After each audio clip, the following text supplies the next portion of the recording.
안녕하세요. 저는 32살 결혼을 앞두고 있는 예비 신부입니다.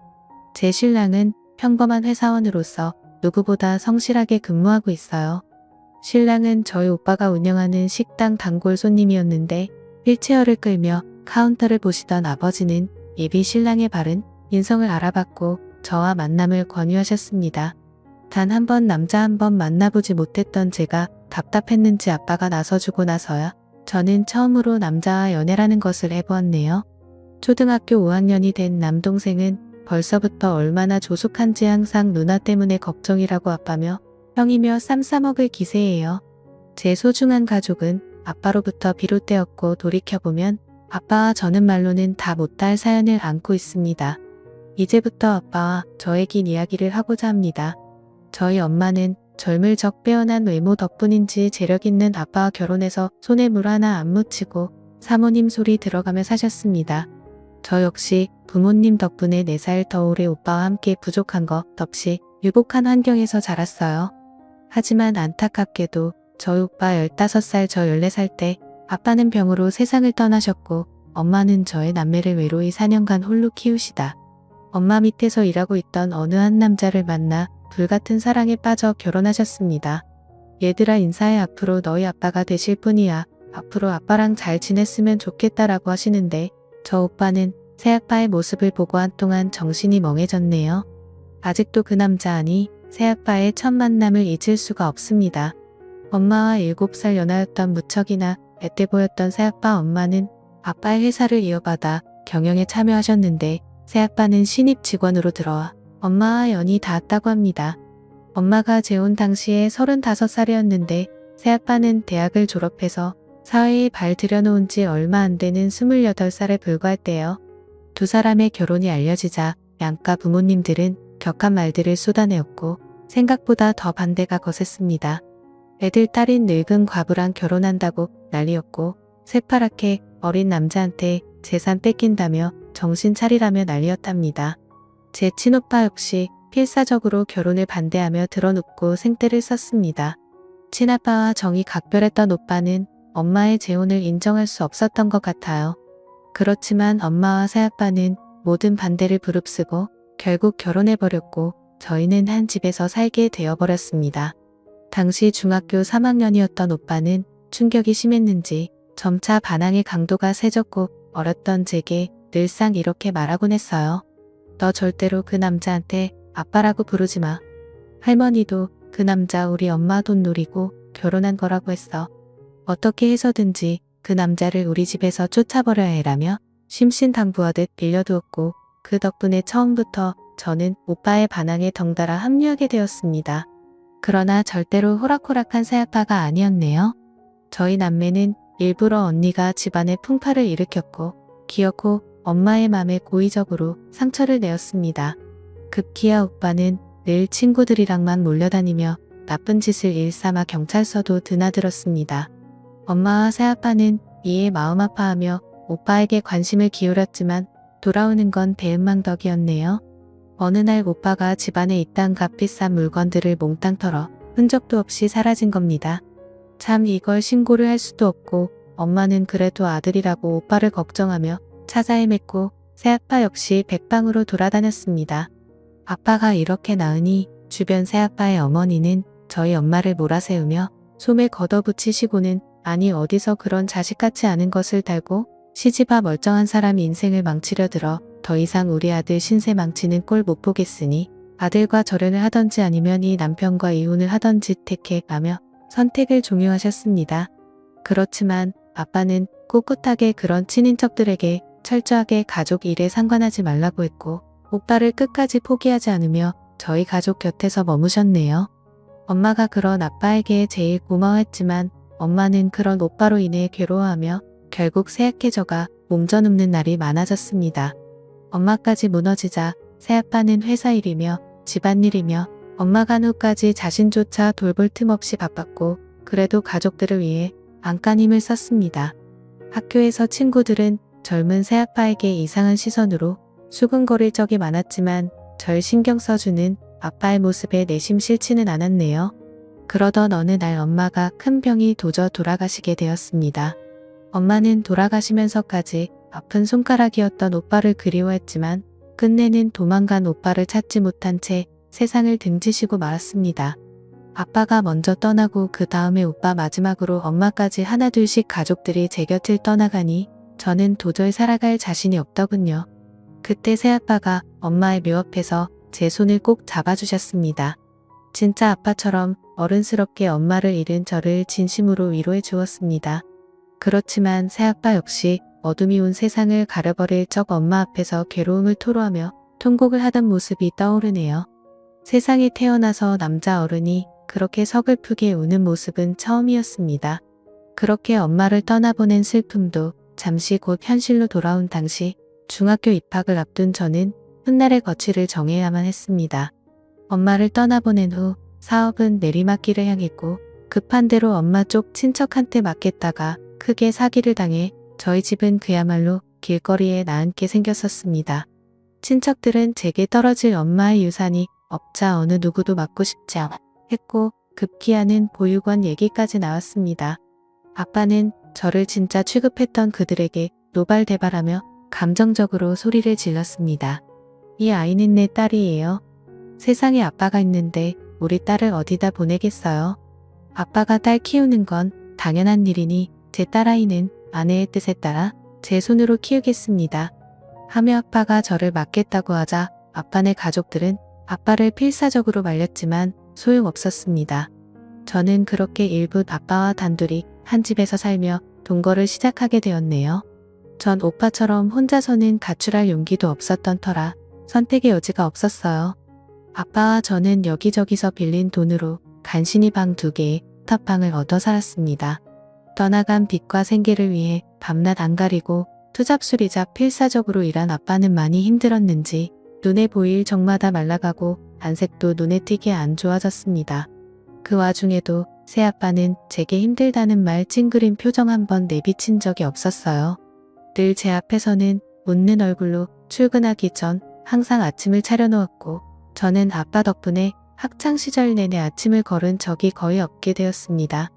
아침마다 메모장에 사랑해 우리 딸 오늘도 아빠랑 행복하자라는 사랑스러운 메시지도 꼭 잊지 않고 써주었네요. 아빠의 노력 덕분에 마음을 열기 시작했고 저희는 서로를 위해주며 꽤 잘 지내는 부녀 사이가 되었습니다. 하지만 세상은 저희에게 고운 시선만을 보내진 않았습니다. 젊은 16살 차에 아빠와 둘이 같이 사니 별별 엄한 소문이 다 돌더라고요. 사람들의 편견이 어찌나 심한지 심지어 학교 친구들이랑 담임 선생님마저도 제게 입에 담기도 불태한 관계로 오해하더군요. 그야말로 이상한 소문의 주인공이 되어버렸습니다. 글을 쓰고 있는 와중에서도 화가나 차마 표현은 하지 않을게요. 그러던 중 다행스럽게도 저희한테 사기친 친척 사기꾼이 잡혔고 그나마 빚의 일부분을 달 수 있어 살아갈 수 있게 되었네요. 아빠는 빚이 좀 청산되자 저를 정식으로 입양 신청을 했다는 호적에 올려놓았습니다.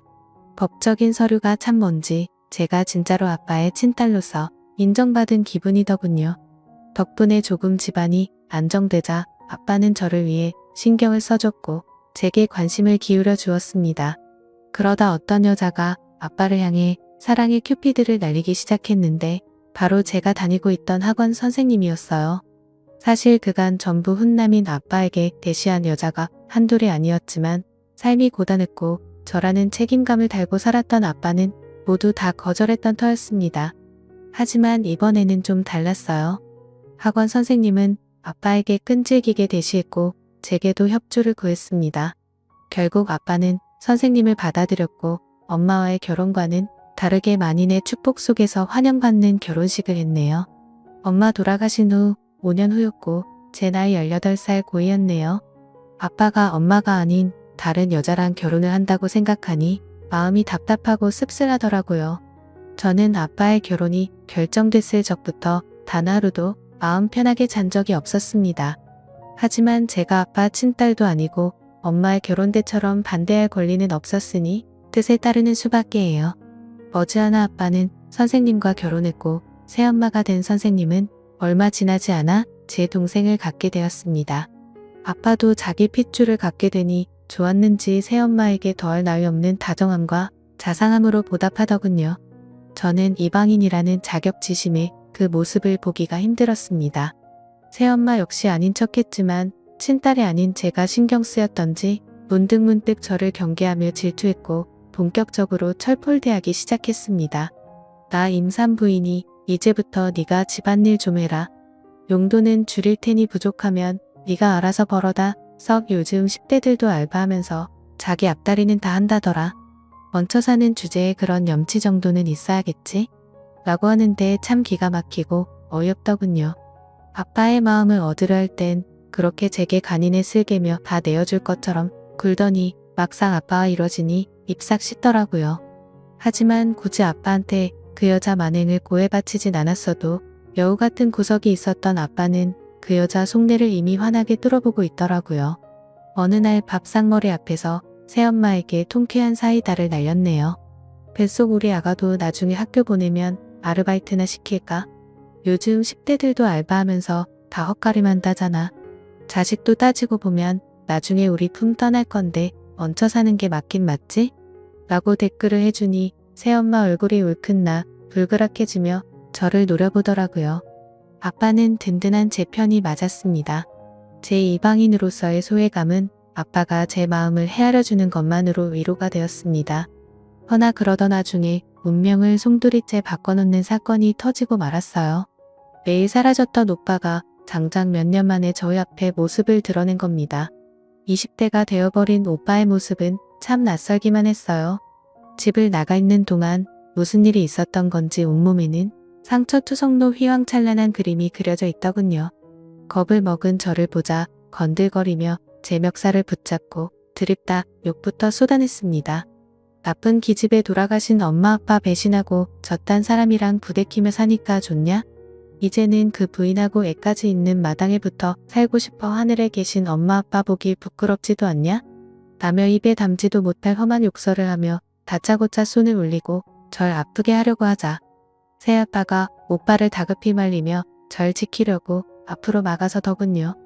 우리 그래도 가족끼리 이러지 말자. 우리 딸은 아무 잘못 없어. 다 내가 저질러 놓은 일이니 나한테 책임을 돌려? 오빠가 그 앞에 대고 기가 찬 듯 새아빠를 향해 비꼬더군요. 웃기고도 있네. 됐고 우리 엄마가 남긴 그 많은 재산이나 어디 좀 구경해봅시다. 아들로서 정당하게 내 목 챙기러 왔으니까 피차 엄하게 나오지 말고 좀 챙겨주시오. 다고 얘기하자 아빠는 고개를 저으며 오빠에게 사정하듯 말했습니다. 미안하다. 회사가 망하고 사기까지 당해서 빚밖에 남은 게 없다. 만약 돈이 있었으면 우리가 지금처럼 옥탑방에서 살겠니? 우리 형편 좀 봐주고 나중에 아빠가 내가 돈 많이 벌면 그 사람의 아들인 널 절대 의난하진 않을 거야. 너도 내 딸처럼 내 아들이니까 막상 요구한 돈이 안 나오자 오빠는 인상을 찌푸리며 험해지기 시작하더이다. 아빠를 툭툭 건드리며 밀치는데 그런 오빠 모습이 너무 무섭고 겁이 났어요. 혹시나 분위기가 더 험악해지면 당장이라도 경찰을 부를 생각으로 부들부들 던 채로 핸드폰을 꼭 쥐고 있었습니다. 야, 왜 내가 네 아들이냐? 감히 어디다 대고 내 아빠를 놀고 있네. 어디서 눈 가리고 아웅하려고 해? 내 돈 가로챌 생각으로 이딴 코스프레하면 내가 속아 넘어갈 것 같아. 다 필요 없고 당장 내 돈이나 내놓으라고. 오빠는 아빠에게 다가가 위협했고 아빠는 오빠와 몸싸움을 하며 아웅다웅하고 필사적으로 막아내다 그만 잘못되어 옥탑방 3층 옥상에서 하는 멀리 있던 새엄마와 제 비명의 오빠는 상황의 심각성을 파악하고 일이 잘못됐다 싶었는지 호다닥 제 몸부터 피하더군요. 저는 급한 마음에 아래층으로 내려와 얼른 아빠의 상태를 확인했고 아빠는 정신을 잃은 상태로 쓰러져 있었습니다. 저는 아빠의 의식이 없다는 걸 깨닫고 덜덜 떨리는 손으로 119를 불렀고 아빠는 병원으로 이송되어 뇌 타박상 및 뇌출혈로 인한 수술 끝에 중환자실에 입원하게 되었습니다. 이 소식을 들은 아빠의 부모 형제들과 일가 친척들은 발칵 뒤집혀졌어요. 에라이 이 못된 족속들 같으니라고 우리 아들 핏줄도 아닌 것들이 어디쌍으로 우리의 인생을 저렇게 망가뜨릴 수가 있어. 결국 내 아들 니네가 합심해 저렇게 만드니 이제 만족하냐? 이 썩을 것들아 마이의 배은망덕한 것. 이래서 검은 머리 짐승은 거두지 말랬는데 불쌍해서 어떻게 아이고 내 아들 오빠의 같은 핏줄이라는 이유만으로 아빠가 저리 된 건 모든 게 제 탓이라고 하며 온갖 악담과 욕설을 쏟아부었습니다. 저를 재수없다며 아빠 곁에서 냅두치려는 사람들 앞에서 버티며 저는 끝내 아빠의 곁에서 떠나질 않았습니다. 아니 못했습니다. 미안해서 죄송해서 나물나라 발길이 떨어지질 않았습니다. 자칫 의식불명이 되어 식물인간으로 살아갈 수도 있는 충격적인 진단에 저는 하늘이 무너지는 것 같았습니다. 내 아빠는 제 하늘이었어요. 하늘의 존재 없이 저는 살아갈 수가 없었기에 아빠가 더 간절했습니다. 새엄마는 임산부였던 터라 병원 출입이 상가된 탓에 제가 아빠의 보호자임을 자처하고 곁으로 다가섰어요. 중환자실에 입원한 상태로 누워있는 아빠를 보고 울지 않으려 입술을 꽉 깨물었습니다. 떨리는 손으로 아빠의 손을 느껴보니 유난히 차갑더군요. 아빠의 입술이 이 세상 사람처럼 보이질 않았습니다. 언제나 뜨거운 두 손으로 제 손을 어루만지고 어깨를 다독여주던 아빠였는데 믿을 수가 없었습니다. 제게 늘 환한 웃음으로 맞아주던 든든한 제 편이었던 우리 아빠 아이들 딸림과 부를 살아냈던 대가로 젊은 날의 생을 비난과 오해로 살아야만 했던 가엾던 내 아버지는 모진 세월 등지고 그렇게 세상과 이별할 준비를 하고 있었습니다. 아빠를 이렇게 보낼 수 없었던 생과 사가 갈리는 그곳에서 소중한 분이 삶의 간절함을 느낄 수 있게 매일 아빠의 손을 잡아주며 말을 걸어주었습니다. 이 고비만 넘기면 이번에는 내가 아빠를 위해서 살게 약속해. 아빠가 전부라고 알고 살아온 세상에 혼자 내버려두지 마. 제발 나버리지 마. 이렇게 나만 세상에 버려두고 절대 가면 안 된단 말이야. 아빠하고 아빠를 붙잡고 울부짖고 또 울부짖었네요. 아빠의 숨결이 와닿질 않아 가슴이 타들어갔습니다. 그런데 제 소망을 절대적인 분께서 응답이라도 해주셨던 건지 마침내 기적이 일어나고 말았습니다. 어느 날 아빠가 의식을 차렸단 소식을 제일 먼저 듣게 되었습니다. 저는 한순간 지옥에서 천국으로 들어섰고 가슴이 벅차오르는 기쁨에 아빠에게 다가섰습니다. 의식을 회복한 아빠는 며칠 후 일반 병동으로 옮겼고 빠른 회복 속도를 보여갔습니다. 그러나 절대적인 그분은 야속하게도 모든 걸 다 내어주진 않더군요. 제 기도가 부족했던 건지 후유장애로 인한 팔다리 마비가 발생하게 되어버렸대요. 아빠는 재활 전문 병원으로 전원하였고 2년 정도를 재활 치료에 힘썼으나 후전 없이 팔다리 마비가 잔존하는 상태가 계속되어 버렸습니다. 막대한 치료비는 다행히 보험을 들어나서 영구적 후유장애를 인정받아 보험금을 지급받을 수 있었지만 모자른 금액은 또 다시 빚을 지게 되어 치료비로 사용하게 되었네요. 제가 한심하게도 아빠를 돌보는 모습을 보고 아빠의 가족들은 어느새 제게 조금씩 마음을 열기 시작했습니다. 제게 힘내라는 말도 해주고 제가 피곤할까봐 싶어 교대로 병간호를 하자는 아빠의 형제들도 있었습니다. 말이라도 고마웠고 그걸로 전 이미 충분했네요. 아빠의 병간호로 인해 학교를 빠지는 시간이 많아져 저는 부득이하게 학교를 그만두고 아빠의 곁에서 시간을 함께 보냈습니다. 아빠는 제가 학업을 중단했다는 소식에 마음 아파했지만 아빠가 제 곁에 있어준 마당에 그가 학업은 아무래도 상관없었습니다. 그 사이 새엄마에게서 제 동생이 태어났고 저는 새 생명을 제 가족으로 맞게 되었네요. 아빠는 아들을 보며 뜨거운 눈물을 흘리더군요. 저와 새엄마 역시 우리 가족 모두 부둥켜 안고 얼마나 울었는지 모릅니다. 새엄마는 본격적으로 나가서 경제활동을 시작하였고 전 동생과 아빠를 돌보며 그렇게 정신없는 하루하루를 살았어요. 그러던 찰나 오빠가 경찰에 검거되었다는 소식을 듣게 되었습니다. 저는 아빠와 함께 오빠를 만나기 위해 경찰서로 갔어요. 오빠는 다행히 짐승이 아닌 인간이었는지 아빠의 상태를 보고 한순간 말을 못 씻다가 이내 무릎을 끊고 삐뚤게 나갔던 게 이럴 줄은 몰랐어요. 제가 저지른 죄의 대가 다 받을게요. 잘못했어요. 라고 아빠 앞에서 진심으로 죄를 뉘우치는 것 같았습니다. 하지만 아빠는 이미 이렇게 되어버렸고 아빠를 이렇게 만든 오빠를 이제는 제가 용서할 수가 없었어요. 오빠에게 달려들어 모진 말들을 쏟아내려 했지만 아빠가 말리시더군요. 힘들게 팔을 올리시며 오빠에게 손을 내미시는 아빠 바락바락 대드는 모습이 더 우리 아들 같은데 우는 모습은 너에게 안 어울려. 내가 중심을 잘못 잡아서 떨어진 내 실수였는데 왜 네가 죄책감을 가져. 자식이고 부모인데 용서하고 말 게 어디서 괜찮으니 맘 쓰지 마 하셨는데 오빠는 그 말에 또 무너지더군요. 어쩌면 이것이 아빠의 진정한 복수라면 복수였네요. 그것 때문에 오빠는 죄책감에 사는 게 힘들어 보였으니까요. 오빠는 아빠의 선처로 인해 가벼운 형을 받게 되었고 오빠는 아무리 아빠가 용서했다고 해도 훈련스러움에 마음을 잡을 길이 없었는지 군대 입대를 준비해 들어갔습니다. 건강하게 잘 다녀와라. 아빠가 기다릴게. 아빠가 그리 얘기를 하자 오빠는 처음으로 아빠에게 미소를 지어 보였네요. 아빠는 재활 훈련 끝에 그나마 팔과 손가락은 어느 정도 사용할 수 있게 되었습니다. 휠체어에 앉은 상태로 행여 힘들까봐 불편한 몸으로 제게 부담 주지 않게 노력하셨습니다. 아빠가 어느 정도 몸을 회복하자 저 역시 생활 전선에 뛰어들어 일을 했고 열심히 돈을 벌었네요. 몇 년 후에 제대한 오빠까지 경제활동에 뛰어들자 돈은 금세 모였고 조금씩 좋은 집으로 넓혀서 이사를 다녔습니다. 그리고 세월은 유수처럼 흘러 제가 좋은 사람을 만나 어느새 이기 신부가 되었네요. 원래 올해 결혼식을 올릴 예정이었는데 상황이 상황인지라 부득이하게 내년으로 미루게 되었어요. 근데 아빠는 벌써부터 긴장하고 계세요. 툭 하면 제 손을 잡고 들어가는 예행 연습을 하자고 하시는데 그 모습을 보며 식구들은 아빠를 놀리기 일쑤였네요. 그렇게 저희는 조금은 특별한 가족 형태로 살아왔지만 소중한 가족이라는 것만큼은 다 같은 맘이리라 생각합니다. 사실 아버지가 이런 모습으로 거듭나기까지 말로는 다 못다 할 일들이 더 많지만 너무 길어질 것 같아 이쯤에서 줄이겠습니다.